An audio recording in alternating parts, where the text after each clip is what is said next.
when we start getting fans. $300, I'm sure, or more. So this is Vicky. She'll be managing the fans' questions.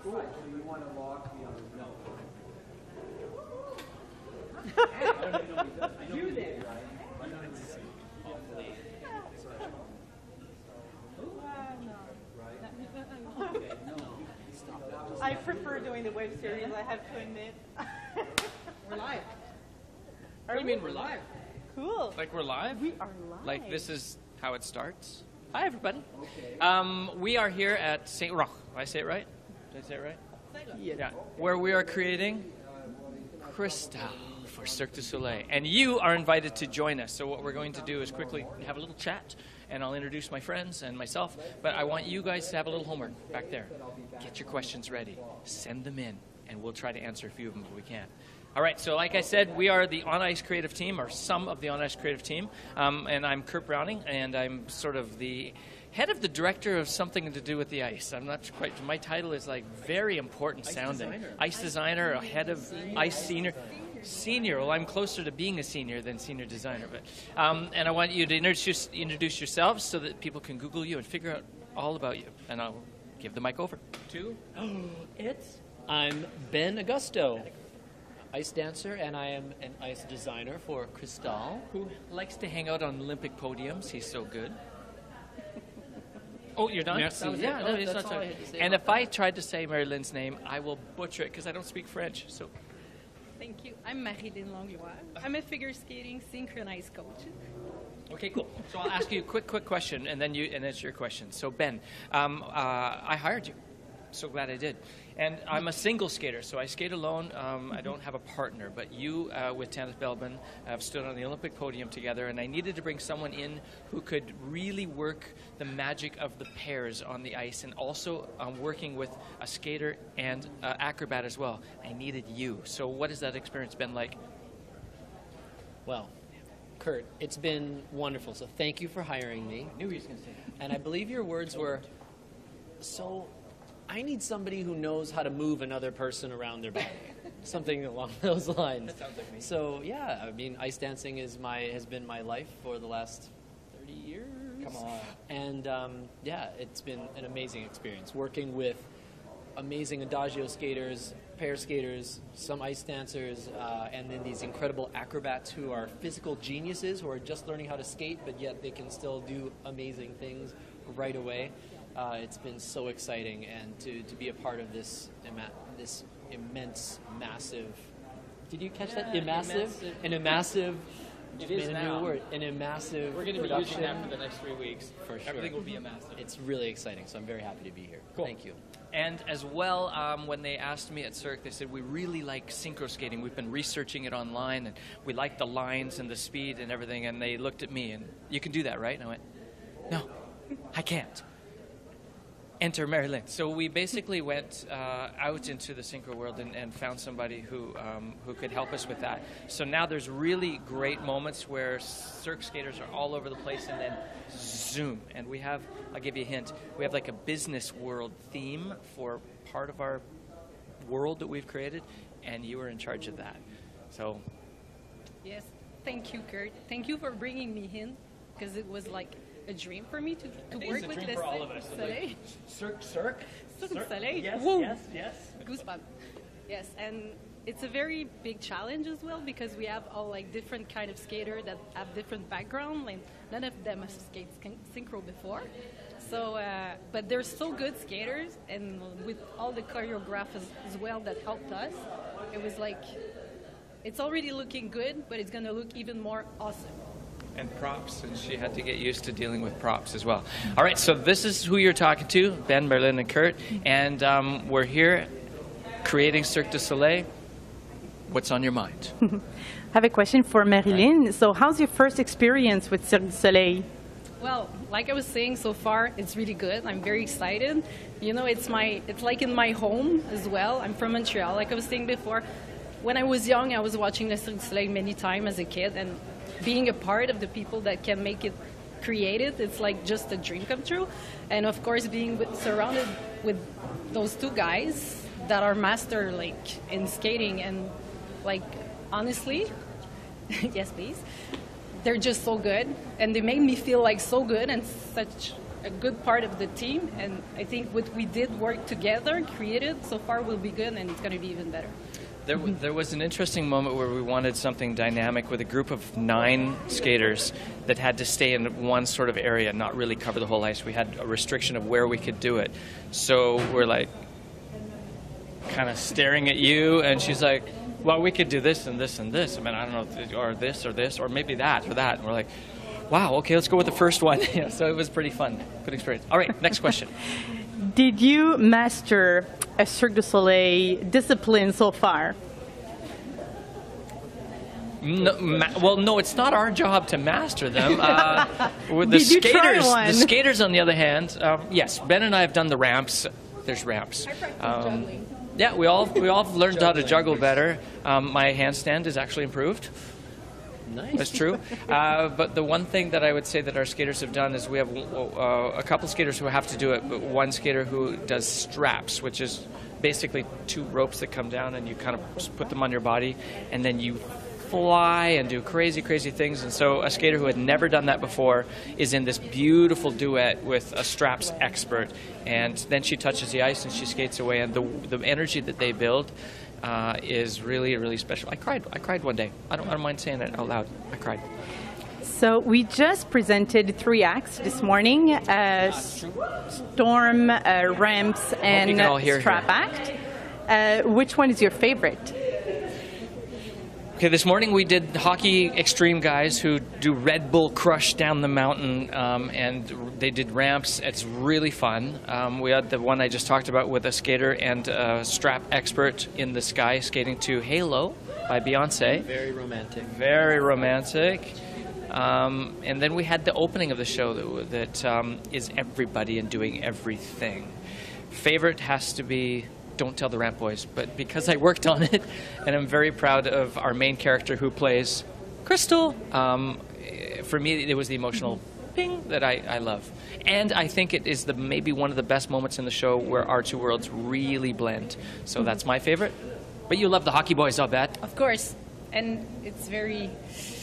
Actually, dangerous. yes, it's very nerve-wracking. Can I say that in Yeah, English? perfect. To watch them, it's very exciting, and it's synchronized as well because they have to be perfectly synchronized to do those jumps. Otherwise they hit each other. Yeah, we don't it's want just to. pretty- it's pretty scary. Yeah. Ben, you want to pick the other one because... Yeah, I mean, it's like picking your favorite child. It's difficult. The ramps, I have to say, every time I watch it, I'm terrified. It's so exciting. There's so much adrenaline. And the synchronized skills that they've learned, I mean, these guys came in, they were... For the opening.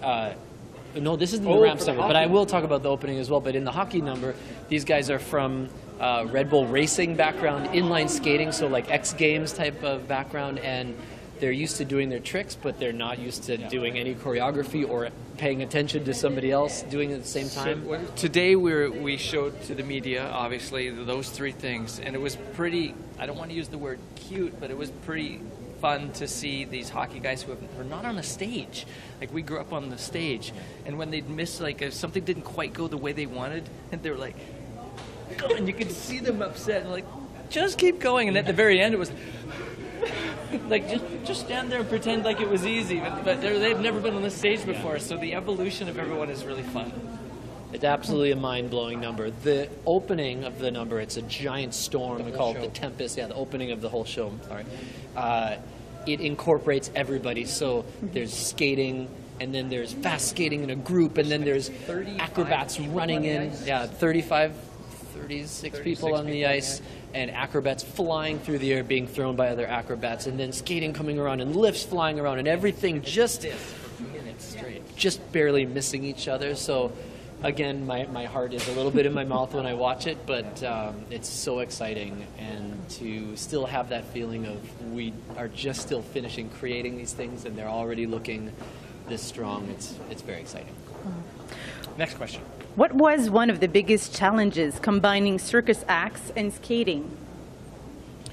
Great question. Ice is slippery. Actually, that's one of the first things we had to overcome, is the fact that crampons, you guys call it? Yeah. Yeah, there you go. claws, we had to figure out a way for acrobats to be acrobats on the slippery surface. We went through 5 or 6 different kinds of shoes, different ways of doing it. We had the screws that we put on the shoes.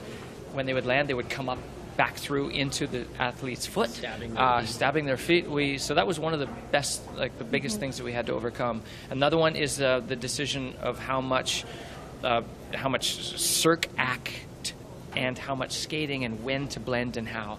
So that tricky balance is still something that we're playing with, even in the later stages of creation. Yeah, I think for me that was a big challenge to do because I didn't really have to deal with the crampons, but I'm definitely having to deal with the merging of the two worlds.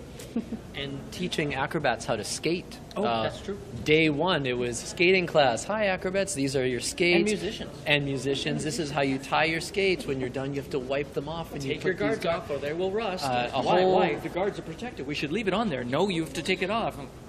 It's a life of knowledge that we just take for granted that we've learned since we were 5, 6 years old, and they are just learning it. So it's incredible to see how they take their skills as acrobats and the physical abilities and body awareness that they have in strength and amazing balance, and they're putting it to use so quickly and so effectively, and it's really mind-blowing. One thing I never dreamed I would ever do in my life is to teach an acrobat how to fall safely.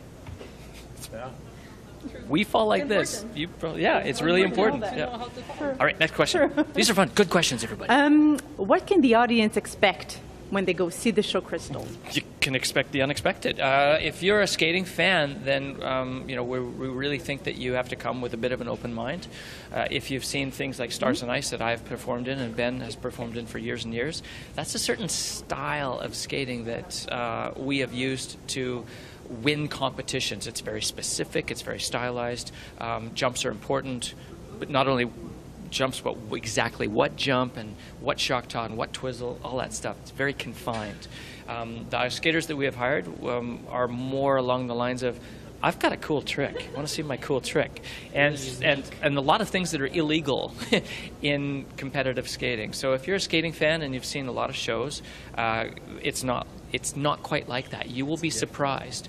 If you've seen big shows with lots of people on the ice, it's a little bit more like that, but with acrobats and a lot more danger. So what can you expect from the show? It will be a new experience for both fans of Cirque du Soleil and fans of skating. Definitely a new experience for both worlds, I think. We've got a question from Twitter. The question is, you've talked about what you guys from the skating world brought to Cirque. What are you guys going to take away from immersing yourself in the world of Cirque? Bruises. I'm going to take a lot of bruises away. The workshops were crazy. You weren't a part of the workshops, and they were. In the one workshop I went Oh, you did too. And trying things that, okay, let's skip. Let's see if we can jump off that. You want to axle off of something this high? Okay, here I go. And, oh, by the way, we're going to put you in the straps today. Oh, can you hang upside down? How long? And so that was really an unexpected experience for me. And you had to create synchro with people that don't practice synchro all day. Yeah, and I think on my side, one of the great things, I was even able to bring some of my synchro skater to workshop with one of the best coach in the acrobatic stuff, because we have to do acrobatic like group lifts on the ice. So there's a lot of stuff that usually, because of the rules, I'm very restricted, but right now it's going in my mind, and there's going to be so much more creative stuff that we're going to be able to bring in. So you're going to have a different kind of look next year. Of course. What are you going to take away besides bruises? Oh, well, I think from a creative standpoint, I've learned so much about how you can go about creating a show and creating a number, or just choreographing a duet together. And the process that I've always been a part of with skating is very different than the process they use for acrobatics. And so it's been eye-opening to get to experience the way different people work and their process and how we can mix it with our process, and it's just been an amazing learning experience. On top of all the crazy acrobatic tricks that, things that we just think, oh, well, that would never be possible, and then that's their warm-up. That's no big deal. And also from our world, we're actually starting to get used to having somebody behind you who's dropping 12, 15 feet and being caught this far from the ice, and it's like, Nice catch today, don't you think it was a nice catch? And like, it's like, did I just get used to that? Like, it's. I'm not used to it. Okay, well, I'm starting to like see people dangling all over the place, and I'm getting used to that. Every day we're standing there and we're doing whatever we're doing, and I look over and there's just all these things happening. There's somebody doing a handstand on somebody else, and then jumping onto somebody else, and then they're dangling from this and flipping over here, and just like, wait, is this real life? This is real life right now. Our work environment when we're skaters is we get on the ice and sometimes two people will have the ice all by themselves. Not like that here. We're really trying to do a bunch of things at once. So you can imagine that there's somebody swinging above you. There's somebody over there flying in a circle. We've got hockey boys that are hitting ramps over here, as well as you having trying to like create a romantic ballroom moment in the middle, confined with orange pylons. Everyone go. And so kill each other. You pay the punishment. If you get over the pylon, you might get whacked by a huge 60-foot long pole. And I'm not even kidding. Another question. We've got a great question from Rachel on YouTube right now. She asks, what was the process like putting together a show with figure skaters who are used to competing and not necessarily a theatrical performance? So what is the theatrical element? Great question. I hope you can all hear it because that was a really good question. Our skaters are here because they know how to travel the world and do shows. We really could not hire skaters that are fresh out of a competitive environment. We might be able to, but we wouldn't populate our cast with a bunch of them because they don't know what it's like to do 10 shows a week and then travel and do 10 shows a week month after month for possibly a year or more. And that is a very special skill, and we had to hire people that knew how to do that. And so we're not really working with any skaters that have been in the competitive stream within the last bunch of years, a couple of years at least. So we had to go with people that knew how to do this. Good question. We're getting close to the end of the interview. So if you could we actually literally have to get on the ice and work on the third act of this show. So just before we end, how would you sum up Crystal in one word? New. Exciting. Magic. Very It's nice. new, exciting magic. All right. Want to go make some new, exciting magic? Let's do it. We should do it. Should we get out there? Yeah. Okay. Don't even have to dress warm. It's so hot out there. Nice talking to you all. Ciao. Bye-bye.